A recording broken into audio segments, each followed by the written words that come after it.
Bonjour à nouveau. Inch'Allah, on va continuer notre cours avec la quatrième partie. Je rappelle qu'on a déjà parlé de qu'est-ce que la qualité du logiciel. Si on a parlé de cycle de vie, on a précisé qu'est-ce que ça veut dire un cahier de charge. Maintenant, on va essayer de commencer une partie qui est très importante, ce qu'on appelle la planification. C'est quoi la planification?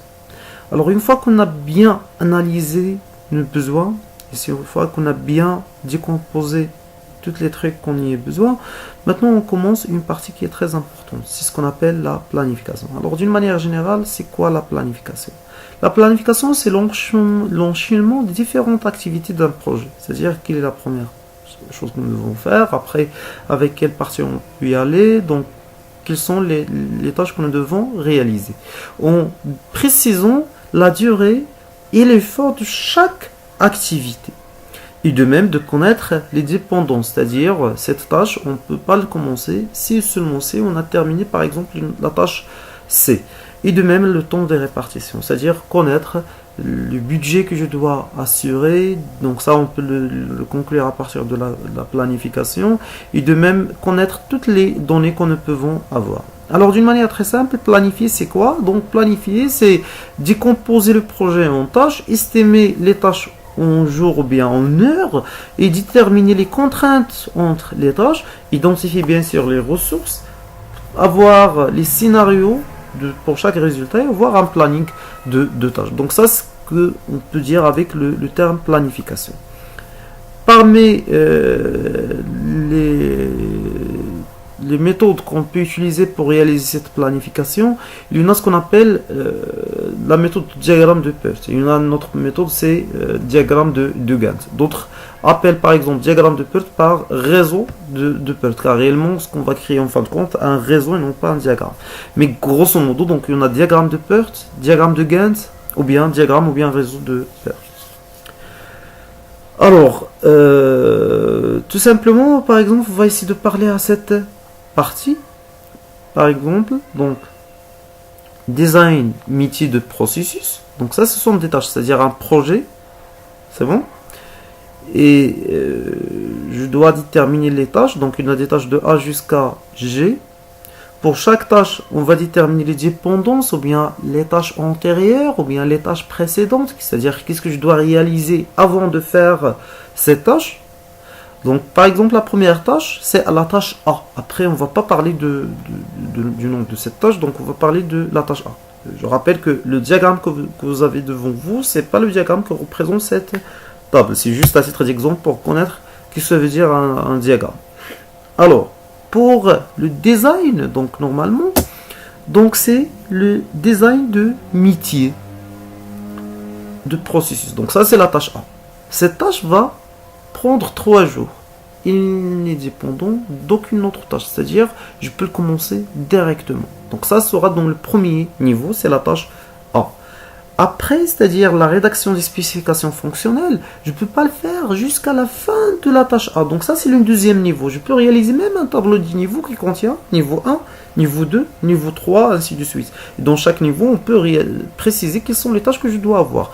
Par exemple, la rédaction des spécifications fonctionnelles, ça va prendre 2 jours, mais j'ai pas le droit de le commencer si et seulement si j'ai terminé la première tâche qui est design métier de processus. Donc ça, c'est une tâche, donc ça, la deuxième tâche. C'est-à-dire, la tâche B ne doit pas commencer qu'après la tâche A, et doit prendre comme durée 2 jours, c'est-à-dire le projet jusqu'à présent, on aura 3 jours, plus 2 jours, ça va donner 5 jours.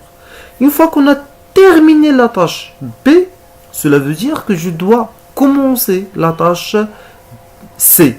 La tâche C attend la fin de la tâche B, c'est-à-dire la réalisation des développements, ça va prendre combien? 7 jours, mais en réalité le projet va prendre 12 jours, c'est-à-dire 3 plus 2 plus 7, ça va prendre 12 jours. Donc là, maintenant la durée totale de notre projet. C'est un exemple qui est très simple, qui peut avoir donc ça. Donc ça c'est le troisième niveau. Le quatrième niveau, c'est le niveau qui contient maintenant 2 tâches, lesquelles c'est la tâche D et la tâche E. La tâche D qui contient bien sûr les recettes et la rédaction du mode opératoire. Chacune de ces tâches, la première D contient 5 Et la tâche E contient 3. C'est-à-dire à la fin de la tâche D, nous devons faire par exemple dans ce cas-là 17 jours. Et à la fin de la tâche E, je dois revenir car la tâche E elle est attachée à la tâche C. C'est-à-dire la tâche C on a terminé en 10 jours. Donc 15 jours, c'est-à-dire 3 plus 2 plus 7.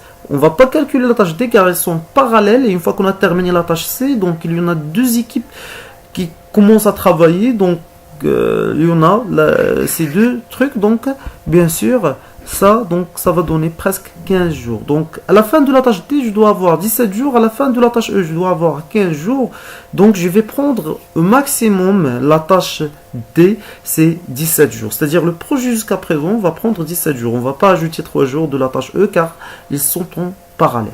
Après, donc ici, il y en a deux dépendances. C'est-à-dire, je ne vais pas faire la formation des équipes et seulement si on a terminé les tâches D et E. Donc, la tâche E va terminer dans 15 jours, la tâche D dans 17 jours. Donc, on va prendre 17 jours et on va ajouter 5 jours. Ça va donner 22 jours. Et après, il y en a le pilotage, donc c'est 27 jours. Donc, ça, c'est l'exemple qu'on peut dire. Donc, ça, c'est les niveaux. Alors, comment on va représenter ce qu'on a déjà cité? C'est avec cette étape. Mais bien sûr, je rappelle que ce diagramme ne représente pas cette table. Par exemple, si on veut utiliser le diagramme qui correspond à cette table, ici, on va mettre A. Et après, donc, il y en a, c'est l'étape 0. On commence toujours par l'étape 0. Après, l'étape 1. Ici, on aura 0, 0. Et après, ici, on aura, par exemple, 0. La tâche A qui a 3 jours. Donc, ici, on aura 3. Après, on va passer vers la tâche B. Donc, qui a 2. Donc, 3 plus 2, 5. Après, on complète le reste. Donc, qu'est-ce qu'il représente ce diagramme de perte? Ici, c'est le début au tôt et c'est la fin au plus tôt. C'est-à-dire, chaque projet, quelle est la durée qu'on a le droit d'avoir. Par exemple, dans l'exemple précédent, la tâche E, je peux le terminer, je peux même rester 2 jours. Après ce diagramme, on peut conclure ce qu'on appelle le diagramme le chemin critique. Qu'est-ce que ça veut dire le chemin critique? C'est-à-dire le chemin qu'on n'a pas le droit d'avoir dans lequel aucun retard. C'est-à-dire un chemin que je dois respecter toutes les normes. Donc ça, c'est ce qu'on appelle le diagramme de perte. Alors maintenant, on a terminé la planification, on va commencer le processus de développement. Ce processus est une suite d'étapes pour le développement et la maintenance d'un système. C'est-à-dire, c'est un ensemble. La première étape, la deuxième, la quatrième. Quelles sont ces étapes? La première étape, c'est la spécification. C'est-à-dire que je dois spécifier ce que je veux développer. Et après, on va essayer de faire une conception, une modélisation, un dessin qu'on représente, voilà les liaisons qu'il y en a entre les tables, voilà la charte graphique que nous allons utiliser. Après, on va commencer le codage. Donc, je rappelle, je dois spécifier ce que je dois réaliser. Après, je dois faire une conception. Après, je vais commencer le codage. Donc, le fait de commencer directement avec le code ou bien avec le développement, ça, c'est inutile. Donc, je rappelle, les langages de développement, ce sont que des outils. C'est très important de les maîtriser. Mais bien sûr, le plus important dans un projet, c'est quel est le besoin du client, comment je peux le spécifier, comment je dois réaliser une bonne conception. Après la validation, je dois valider ce qui est fonctionnel, ce qui n'est pas fonctionnel, et bien sûr on va passer vers l'étape de quoi? De l'évolution, c'est-à-dire que je dois à chaque fois optimiser notre fonctionnalité. Alors le processus de développement, donc comme on peut dire, il est décomposé en 3 grandes activités. Toujours, la première activité, c'est le processus technique qui concerne comment réaliser le produit. C'est-à-dire quels sont nos besoins pour réaliser un bon produit. Et après, le processus de gestion, c'est comment contrôler les délais, les coûts. C'est-à-dire, ça c'est de la gestion, c'est-à-dire comment gérer le projet. Et finalement, le processus de qualité, c'est comment garantir la qualité du produit, comment l'optimiser, comment évoluer ce logiciel, comment avoir un feedback de la part du client sur la qualité, est-ce qu'on a respecté les critères de qualité selon une norme, par exemple celle de ISO 9126. Donc ça c'est très très important. Donc il y en a 3 processus technique de gestion et de qualité. Aussi, donc c'est très important que chacun des 3 processus, je rappelle lesquels ces processus, les processus de développement, il y en a 3 grandes activités, lesquelles technique, gestion et qualité. Chaque processus contient 3 grandes phases, 3 grandes étapes.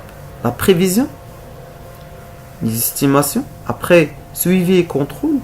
Je dois avoir est-ce qu'on y est dans la bonne voie ou non. Et finalement, je dois analyser ce qu'on a réalisé. Donc, pour avoir, comme on peut dire, un patrimoine ou bien un trésorerie qu'on peut l'utiliser prochainement. Ça, c'est très très important pour le processus de développement.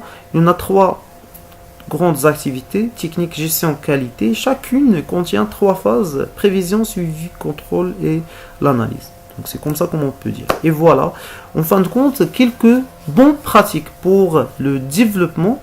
Donc je dois tout simplement, comme résumé, je dois développer à base de un composant centré sur une architecture. Je dois faire un pilotage par les risques, c'est-à-dire voilà, le risque du temps, le risque du côté technique, matériel. Donc je dois faire un pilotage en prenant en compte tous les risques que nous pouvons avoir. Gestion des exigences, quels sont les besoins, quelles sont les contraintes du temps, donc avoir des trucs. Et je dois maîtriser les modifications en faisant des sous-systèmes, en faisant la décomposition. Et de même, je dois faire une évaluation continue, c'est-à-dire ne jamais arrêter l'évaluation de qualité et faire une modélisation qui est visuelle. Merci à tout le monde. Voilà, notre 4e partie vient à sa fin. Donc, Inch'Allah, la prochaine fois, on va commencer la 5e partie. Bonne chance.